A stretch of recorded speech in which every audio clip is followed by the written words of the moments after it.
It's only a spring scrimmage, but hearing good things about what happened with Tennessee's offense on a Monday night.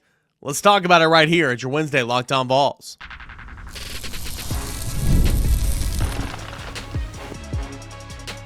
You are Locked On Vols, your daily podcast on the Tennessee Volunteers. Part of the Locked On Podcast Network, your team every day. Hey, good Wednesday morning, everybody. Welcome into Locked On Vols. I'm your host, Eric Kane. Appreciate you guys for being here, making Locked On Vols your first listen, your first watch each and every single morning.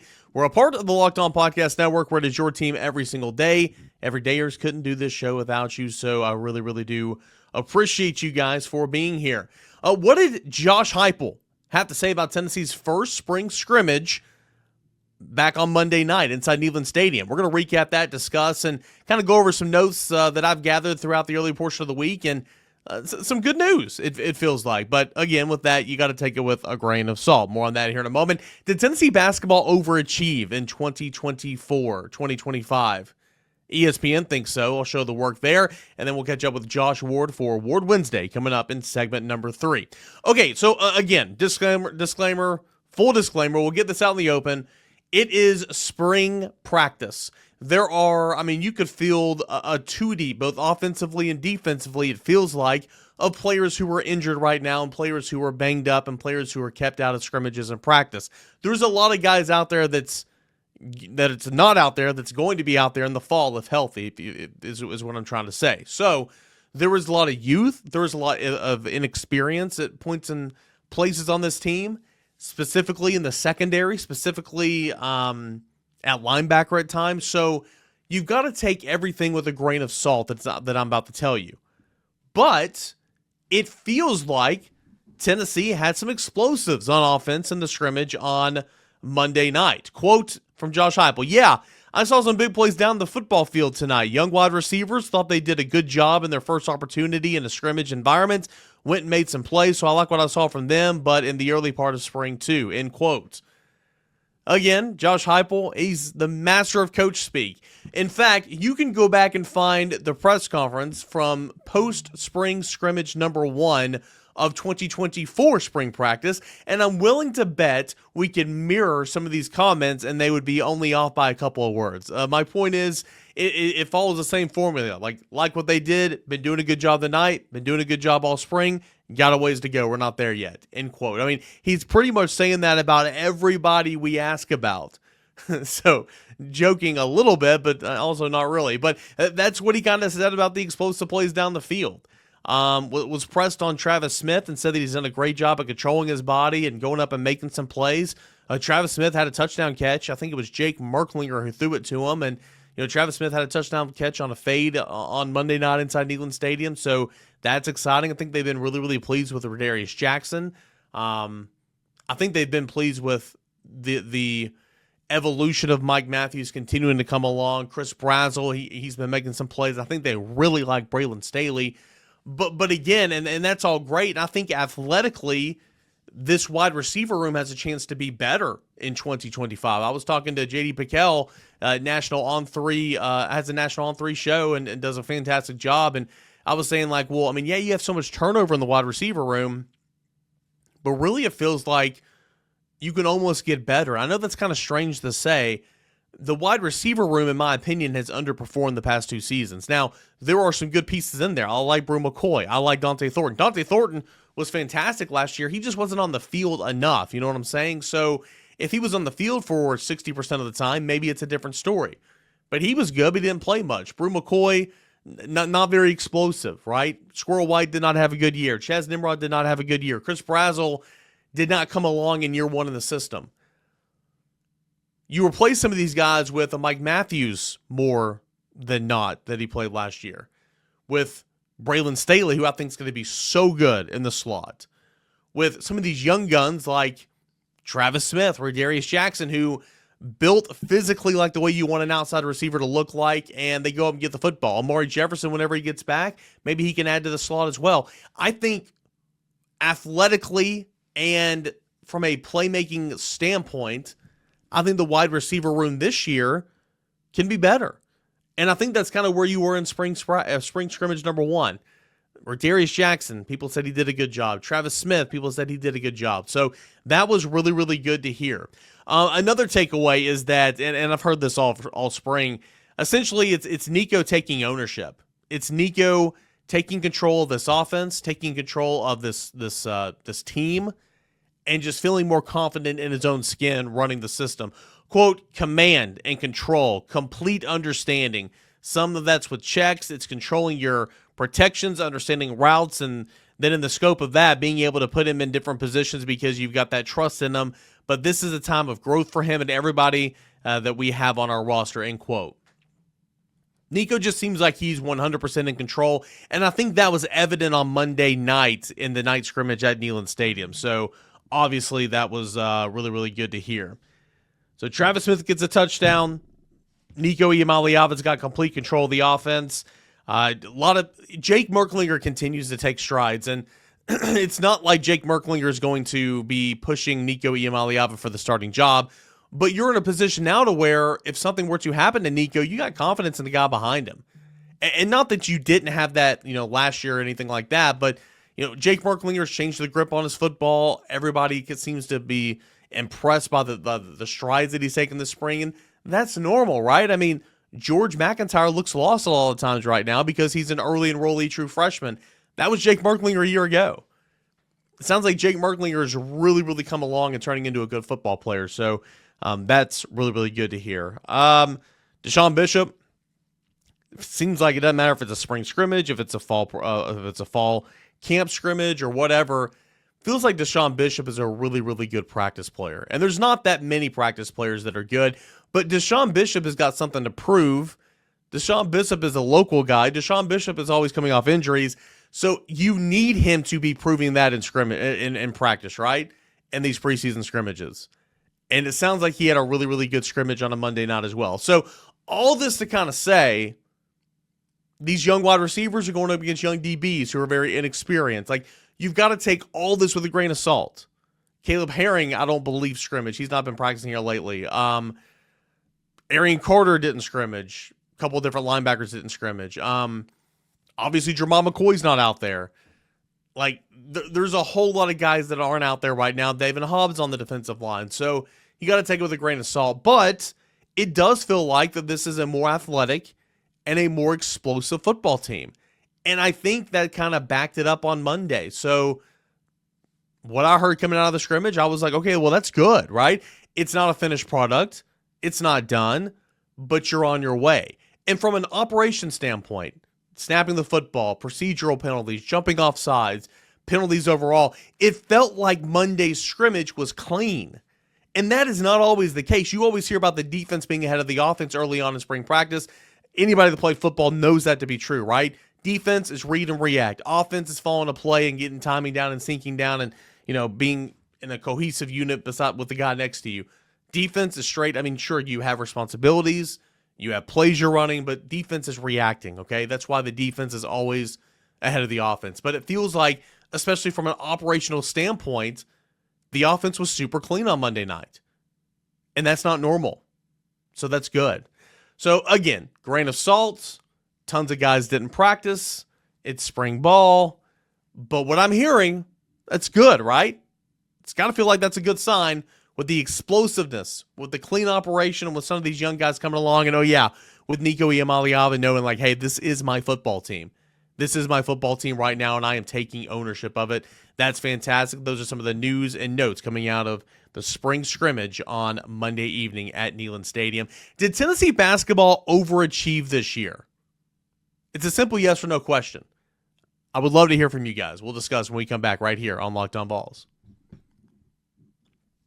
Get the supplies you need from the site made for skilled trades Supply House. Whether you're in plumbing, HVAC, or electrical work, Supply House is a reliable way to order products online. Their easy-to-use website is packed with helpful resources and the latest product info that help you get the job done right. Plus, with a complete inventory of over 200,000 parts from 400-plus top brands, you'll find exactly what you need delivered fast from coast to coast. Need help with an online order? Supply House offers expert support and industry-leading service, so you'll always talk to a real person. And for the trade pros looking for an extra edge, Their free Trademaster program offers exclusive perks like a dedicated phone line, free shipping, and discounts on every single order. Thousands of skilled professionals are already taking advantage. Now it is your turn. Join the Trademaster program today at supplyhouse.com/TM to get start ordering on your plumbing, HVAC, and electrical supplies with just a few clicks.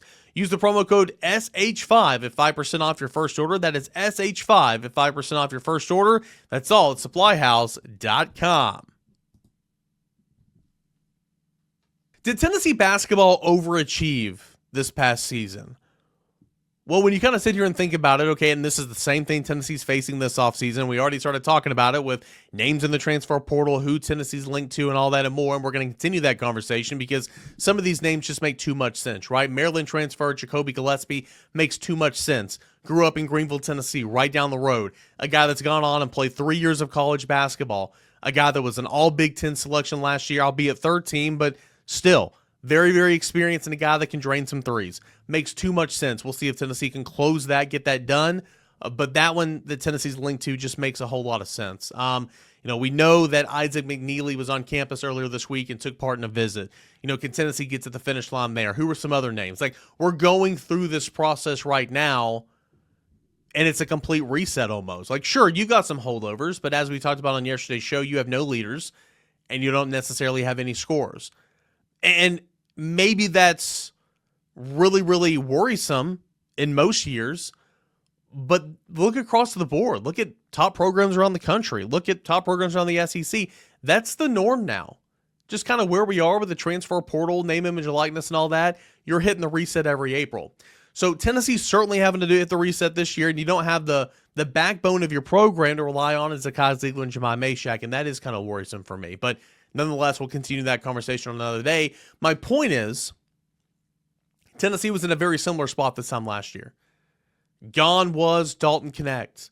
Dalton Knecht, who was everything and so much more that you thought you were getting from the transfer portal and Dalton Knecht. Jonas Adu left for an SEC program. Tobe Awaka left for a program that is now in the Big Ten, formerly the Pac-12, that being Arizona. You lost a lot of your starting five. You lost a lot of your scoring, obviously, and you lost a lot of your post play with Awaka and Adu. And Adu was an All-SEC player here. I know he was super inconsistent in Arkansas this year, but he was an All-SEC player here. So you were in a similar spot that you're in now from where you were this time last year. So my question is, did Tennessee basketball overachieve, in your opinion? ESPN believes Tennessee basketball overachieved. Of course, it knocked off Wofford and UCLA, 15 seed, 7 seed, in the NCAA tournament's first and second round of 64 and 32 at Rupp Arena in Lexington, Kentucky. Did beat Kentucky the week after in the Sweet 16 in Indianapolis, 78-65, but fell to Houston, the top seed, on a Sunday afternoon in a first half that is just, boy, that is one to forget. Joe Lunardi over at ESPN wrote on Monday, quote, "The only thing worse than losing back-to-back Elite Eight games is never getting that far to begin with. Before Rick Barnes, that was the case in every Tennessee season but one, that being 2010 when Bruce Pearl took Tennessee to the Elite Eight. This year for Tennessee basketball, okay, finished with 30, only the third time Tennessee won 30 games in a season. Only the third time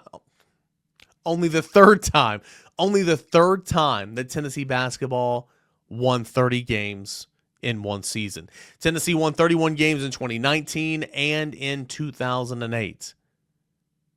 So from that perspective, maybe you're onto something. Tennessee has won 25 or more games in 4 straight seasons, 27 and 21-22, 25 games in 22-23, 27 games last year, and then, of course, 30 games this year, and has won 25 or more games in 6 times under Rick Barnes. Again, kind of going back to this Golden Age conversation. Lunardi went on to say in this article, quote, "Popular or not, Barnes has been the most successful men's basketball coach in Tennessee history." We went over the numbers and the all-time leaderboard for Tennessee basketball last week. He hasn't won the most games overall, but he's won the most games that have mattered, and the Vols aren't done knocking on the door of the school's first Final Four, end quote. That is Joe Lunardi over at ESPN. And they kind of did this report card story on a Monday. You know, top teams in college basketball. Did they overachieve? Did they underachieve?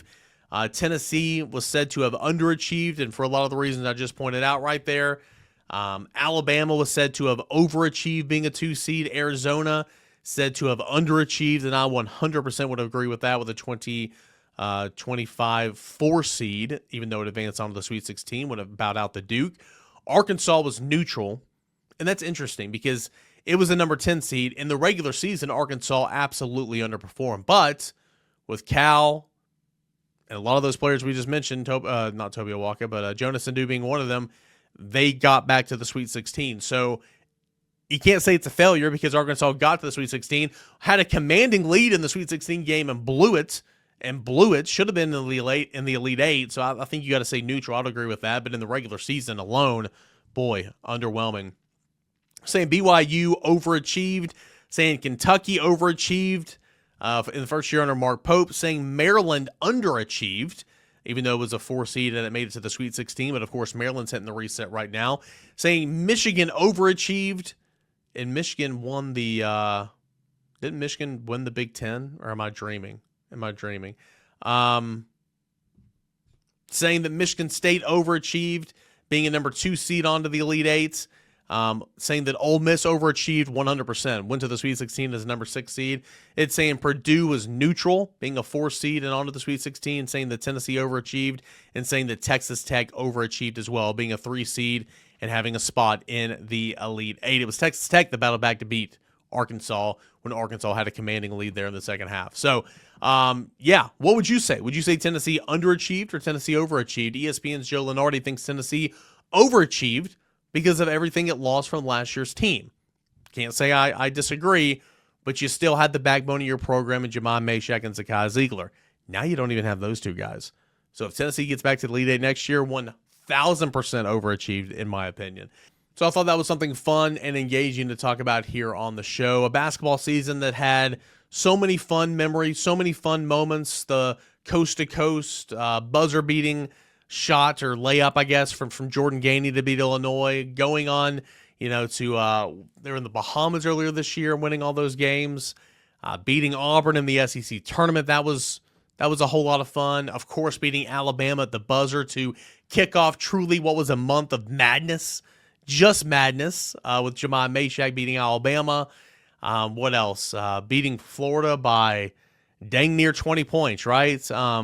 I have to go back and look at that final score, but it was essentially beating Florida by 20 points, down Igor Milicic and Zakai Ziegler.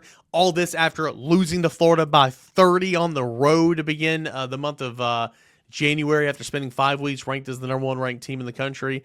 Beating Kentucky in the Sweet 16. This season had a lot of fun moments, had a lot of highs. Gosh, I don't know which one was my favorite. Probably beating Kentucky in the Sweet 16. Beating Auburn in the SEC tournament, that's fun. But again, that tournament just really doesn't matter. Beating Florida by 20 at home, down 2 starters.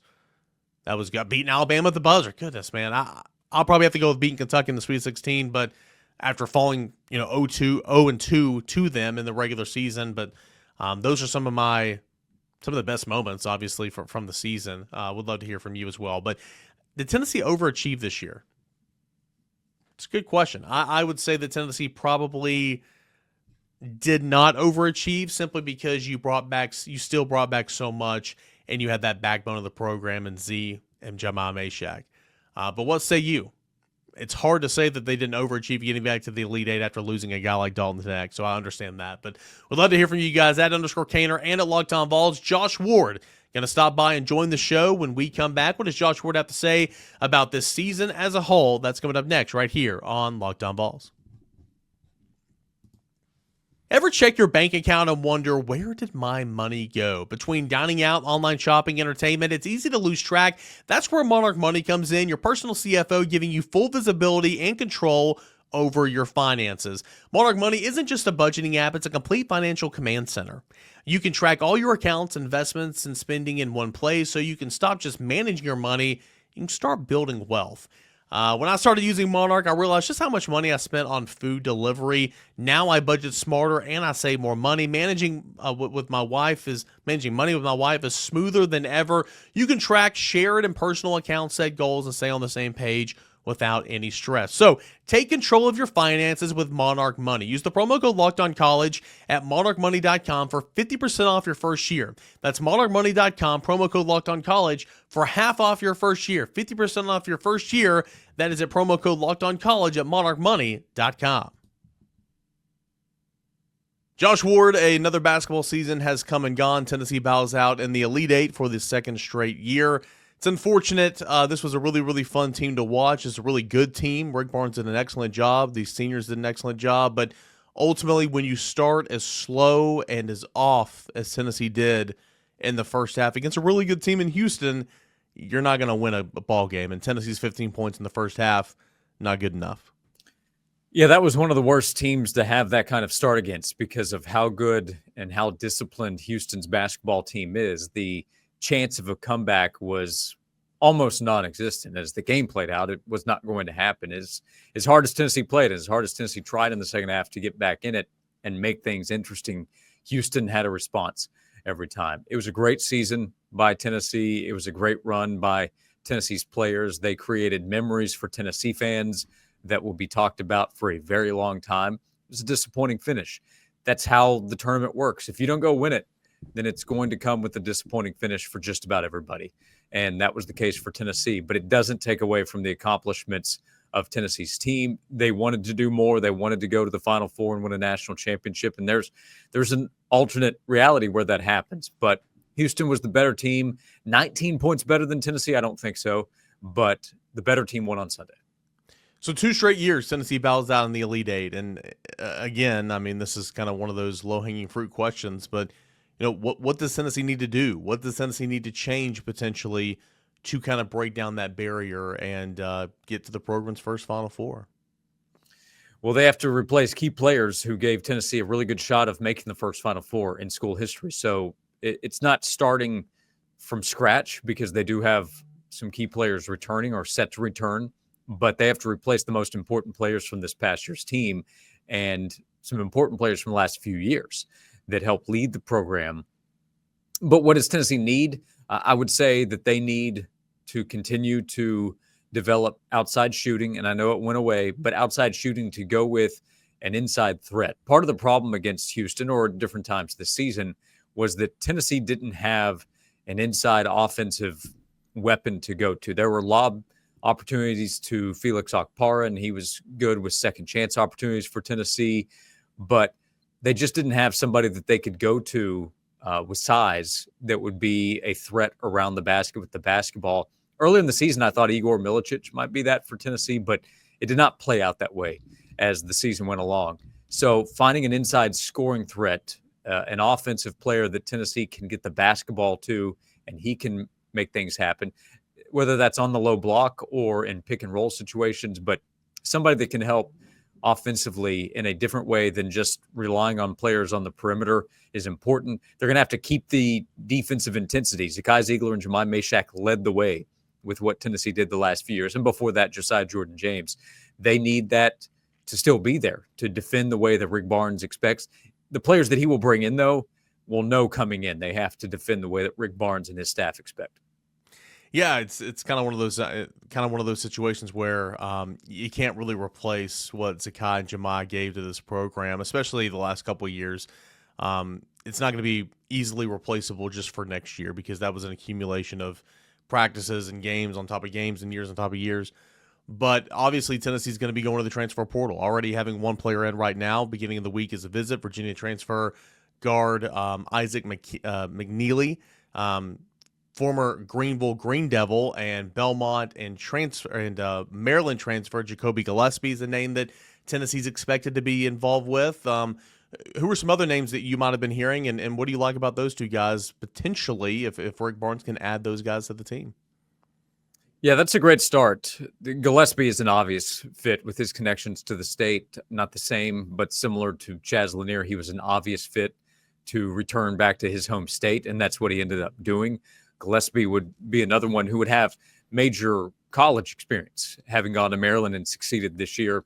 And then McNeely would be a fit with what we're talking about. They have to replace shooting on the outside, and he would be an immediate answer there. And we'll see, because they have several spots to fill. So it's not a numbers issue for Tennessee. Tennessee can be aggressive and go after several players, and they will do that. They also have to be sound in their evaluation. Part of the success the last couple of years was the evaluation of the right fit for players to come in. Now, it's not as much players coming in to fit in, because they are rebuilding so much of the roster, but they still need to make sure they have guys with the right mindset, right attitude of what Tennessee basketball is supposed to be about. And guys like J.P. Estrella, Cade Phillips, now Felix Okpara with a year in the program can help with that somewhat. But they need guys that are also going to be willing to come in and help lead, because who's running the offense? So Gillespie seems like a fit there. That's a guy that you need him to come in and help lead. And the fact that he was able to be a part of Maryland's squad going to the Sweet 16 helps with that. That's why I think Tennessee fans should be really encouraged overall. Nothing's guaranteed, but they're going to bring in some talent. Tennessee is very attractive in the transfer portal, and they're going to play. I think Gillespie's a pretty good shot there for Tennessee. And if you start out with a guy that just went to the Sweet 16 and is entering his fourth year in college and has continued to develop and has an understanding of what Tennessee basketball is about, that's a really good start. Pretty good shot there. I see what you did. But you kind of led me into that, man. Like, who's the leader of this basketball team? There is none right now, because your leaders are gone. And not to say that, Cade Phillips or Okpara or Boswell or, whoever, couldn't step up. J.P. Estrella couldn't step up and be that guy. But, I mean, not only are you replacing production and points and defenders and all that, but, like, your team as it stands right now doesn't have a dude. And I know that's normal, especially with basketball. Rosters are smaller, and now you're hitting a reset every single April. I get it. But I just kind of sitting there thinking, I was like, okay, well, you don't have anybody you can fall back on right now. Yeah, it's different for Tennessee this time, because the Volunteers really benefited the last 2 years when Dalton Connect came in, and Jordan Gainey as well, to have the structure in place of Josiah Jordan-James, Santiago Vescovi, Zakai Ziegler, Jemai Mashak. That was huge for a guy like Dalton Connect coming in, who was going to play such a big offensive role, for those players to help lead the program and make sure Dalton understood, hey, you can do as much as you want to offensively, but everything else was already taken care of. And then again, this year was Zakai, Jemai Mashak, and then Jordan Gainey entering his second season. That helped with the players that came in, like Chaz Lanier and Igor and Felix Okpara. So that isn't there. But that doesn't mean Tennessee can't succeed with this new group. It's just going to be a conversation more similar to Kentucky this past year. And I know that was with a new coach coming in, but they had to kind of redo the roster, and things went great. Tennessee is in a better position, I'd say, with where everything is within the program. And a guy like Cade Phillips is so important, because he's put in the work and he's learned from those guys that helped lead when he dealt with adversity over the last couple of seasons, and his role grew in the process. But you still come back to the backcourt, and you come back to the guys that are going to lead the way on the floor, scoring, making plays, those type of things. And right now, the answer to your question of who does that is not on the roster. Josh, who wins the NCAA tournament? 4-1 seeds in the Final Four. Who are you going with?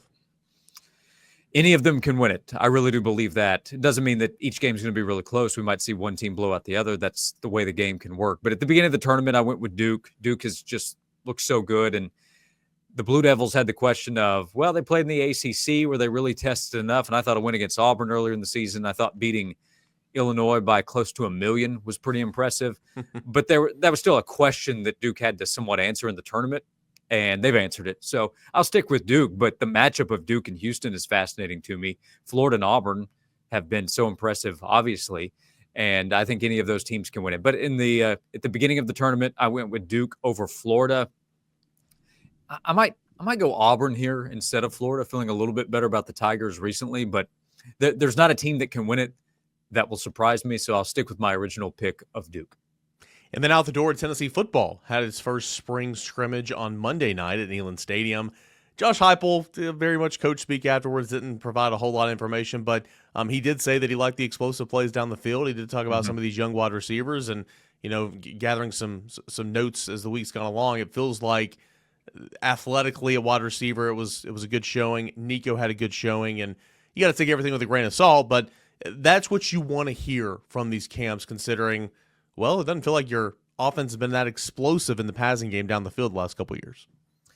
Yeah, we have to be very careful about what we take from comments about spring practice and action that is behind closed doors, but it is encouraging to hear positive reports about Mike Matthews, Braylon Staley, Travis Smith, because this is a group that everybody agrees is talented. Yeah. I think everybody agrees that there is plenty of potential with this group. And if you were to look into some kind of crystal ball that ends up showing Mike Matthews has a big sophomore season, Braylon Staley becomes a legitimate threat in the offense, Travis Smith is able to make plays immediately as a freshman, that might be the hardest for some to believe because first-year players have not seen that much of an opportunity.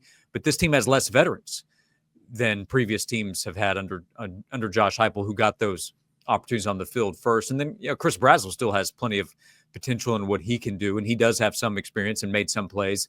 Everybody remembers the touchdown catch against Alabama. That was the difference in the end. So that's where I think a lot of the conversation is. I have trust that the defense is going to be really good. I think that Joshua Josephs is going to be one player that we talk about a lot this upcoming season, but we need to see the defense at full strength before we're really talking about what it is. It's not at full strength without Arion Carter and with Jermon McCoy out this spring. They need some young players in the secondary to emerge behind veterans that are returning. But to me, it's about, can the offense with Nico taking command is how Josh Heupel described it, and the offensive line being rebuilt and the wide receivers getting a chance to show that they can make plays. It's encouraging that they've maybe shown that behind the scenes. Fans are going to wait to see that this fall. Josh Ward, co-host of Josh and Swain on 99.1 The Sports Animal. What do you got coming up the rest of the week?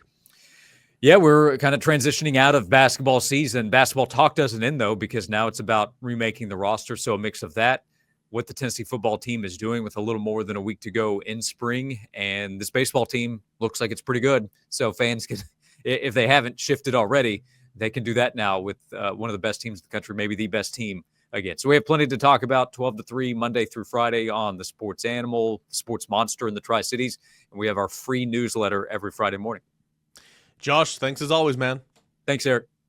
That is Josh Ward, 99.1 The Sports Animal. And, of course, like you just said there, got the Josh and Swain newsletter free. You can sign up for that. It's in the show notes of this episode, and it comes out every Friday morning about 8:30 Eastern Time. All right, fun show here today. Looking back at Tennessee Scrimmage from earlier in the week, talking with Josh Ward, tying a little bow on Tennessee basketball season, but always looking ahead to transfer portal season. We'll continue to do that. We'll carry the conversation over tomorrow. Appreciate you guys, you everydayers, for making this show what it is. This is Locked On Vols.